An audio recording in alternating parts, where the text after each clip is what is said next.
text with leather binding, and it's going to tell you and unfurl dark hidden secrets and some awesome revelation, you know, about yourself that you don't even know exists yet.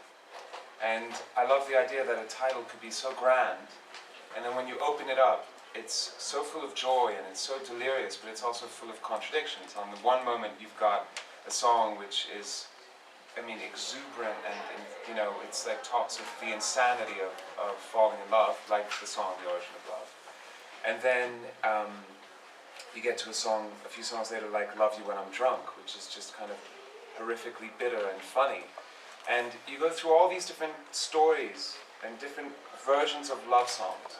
A very old concept given a new slant, from Overrated to Lola, which deals with, you know, a conversation between me and a prostitute, to Make You Happy, which is a conversation with me and a robot.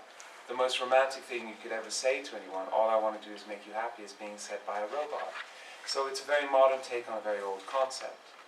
Also, I think that in going through all these different types of love songs, you inevitably are kind of unfurling the, you know, the stories of life in general and the things that we're all looking for in life.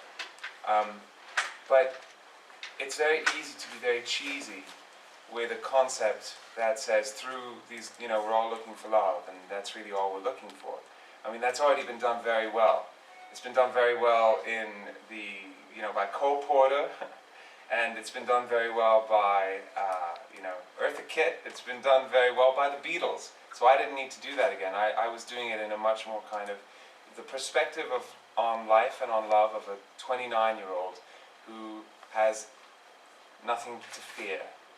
And that is what the title is about. Because I took that kind of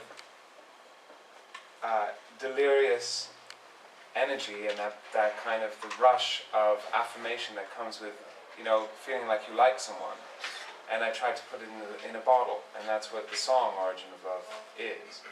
And then as things went on, you know, all those kind of the questions and the contradictions, they're all reflections of my story. They're all reflections of my life at that time. And I think you can only write songs like that when you feel kind of empowered and when you have enough, you know, you feel confident enough to do something that may be really bad. Because it's only in doing something that may be really bad that you can do something that actually could be quite good. Does that make sense? It's only, or otherwise you just kind of like keep walking the line of safety and often mediocrity, and you don't want to do that. So by falling in love and by running with that kind of emotion and by using that rush of confidence and affirmation that comes with it and putting it into a song, firstly I was insane because I had to deal with the fact that I was putting myself in my songs in a way that was more obvious than ever before, but I didn't care because the song makes me feel better, and the songs in general on this album make me feel good, that it gives me the confidence to say, okay, you know, it's okay, I can share myself a bit more on my music. This guy did? First album? No, il fatto che prima facevo tutto da solo e poi well, no, the first album, firstly I was at the Royal College of Music, so I was surrounded by musicians. I worked on their records, they worked on mine. I had a whole team in Miami and in London and dotted around the world, you know, collaborators and this whole collective of people around me that were helping me make my music. So I was not alone at all, actually. I wasn't alone. If anything, I had nothing to fear. So there was a kind of mutual generosity. I was not afraid, and I had no defenses, so I listened to people a lot, and they had nothing to lose, so they told me the truth. And all these kind of things, like it was a very open exchange. I think actually the first album was one that I made very much within a collective. I mean, a woman called Jody Marr, who lives in Miami, she mortgaged her apartment to pay for my demos. So it was very much born out of a collective.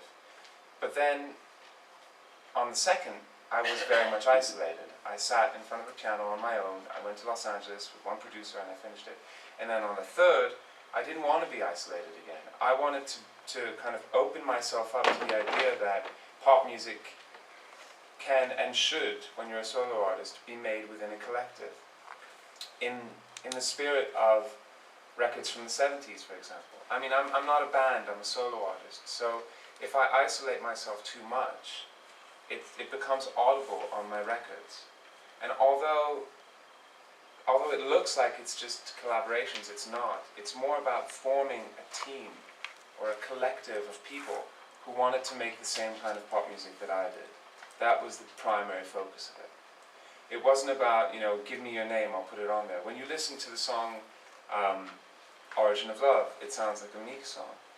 I mean, it's the result of me and Nick Littlemore, but still it's me. When you listen to Stardust, which is Benny Benassi, it doesn't really sound like Benny Benassi.